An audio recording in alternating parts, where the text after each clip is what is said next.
non par contrainte, mais de bon cœur, selon Dieu. Non par cupidité, mais avec dévouement. Non comme dominant sur eux, mais en étant le modèle du troupeau. 1 Pierre 5, 2 à 5. Et vous, chers prêtres de l'archidiocèse de Lubumbashi, votre nouvel archevêque compte sur vous. Il a besoin de votre précieuse collaboration pour mener à bien sa mission pastorale et pour relever les défis pastoraux qui vous sont lancés. Restez-lui obéissant et de bon cœur. Vivez en parfaite communion avec lui et construisez une vraie et authentique fraternité autour de lui. C'est à ce prix que votre pastoral d'ensemble portera beaucoup de fruits et de bons fruits qui demeurent.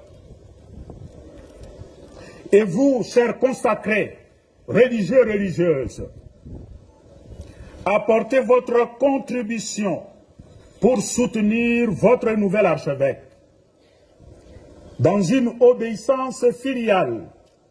Suivez ses orientations pastorales et rivalisez d'initiatives pour favoriser une évangélisation en profondeur dans votre archidiocèse et dans l'ensemble de la province ecclésiastique. Et vous toutes, chères autorités politico-administratives, le nouvel archevêque de Lubumbashi n'a d'autre ambition que servir le peuple de Dieu confié à ses soins. Et c'est ce même peuple que Dieu vous a aussi confié en tant qu'autorité politico-administrative. Il n'y a pas deux peuples, c'est le même.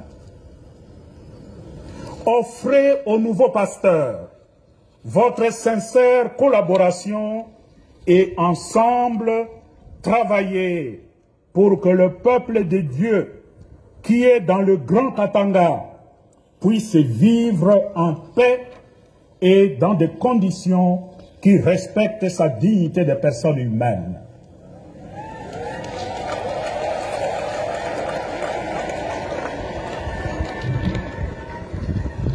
Avec le nouvel archevêque, je vous exhorte à résister aux discours de haine et aux initiatives qui excluent et divisent le peuple de Dieu.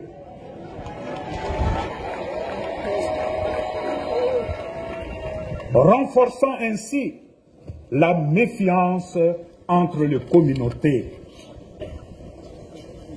Encouragez plutôt les sentiments et le bonheur de vivre ensemble.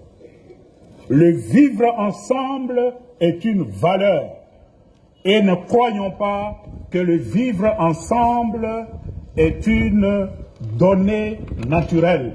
Nous devons travailler pour créer ce sentiment de vivre ensemble.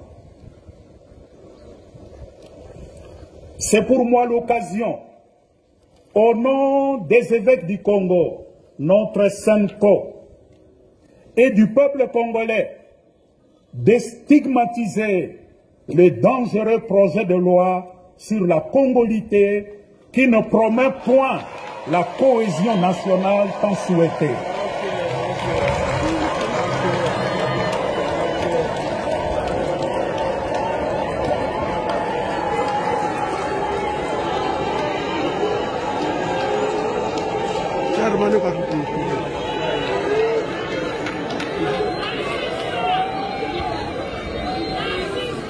Ces projets de loi, au lieu d'unir le peuple de Dieu dans une seule famille, elle apparaît comme un instrument d'exclusion et de division.